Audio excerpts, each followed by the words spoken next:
Question number 2 है अल्फाज के जुमले बुलंद बाला। उसका जुमला है मरी में बुलंद बाला पहाड़ हैं। जहालत हजूर सल्लल्लाहु अलैहि वसल्लम की दुनिया में आमद से जहालत के अंधेरे ख़त्म हो गए। ठीक। नेक्स्ट है हदायत, अल्लाह ताला तमाम मुसलमानों को हदायत दे। इसके शादाब, कश्मीर में बहुत सी शादाब वादियाँ हैं। वहशत, इल्म के बगैर इंसान वहशत के अंधेरों में भटकता रहता है। मकसद, हमें अपने हुसूल मकसद के लिए मेहनत करनी चाहिए। हुसूल, इंसान हुसूल मकसद के लिए दिन रात मेहनत करता है। दानिशमंद लोग इल्म को अपना लेते हैं। अनमोल, इल्म एक अनमोल मोती है।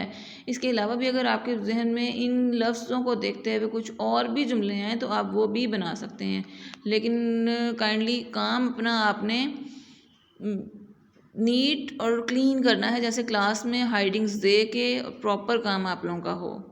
ठीक है, यहाँ तक समझ आए। जिस चीज़ की समझ ना आए वो आप मेरी पहली वीडियो देखिएगा जिसमें पूरे चैप्टर को एक्सप्लेन किया गया है, तो उसको आप लोग देख के उसमें से आपको सब कुछ मिल जाएगा।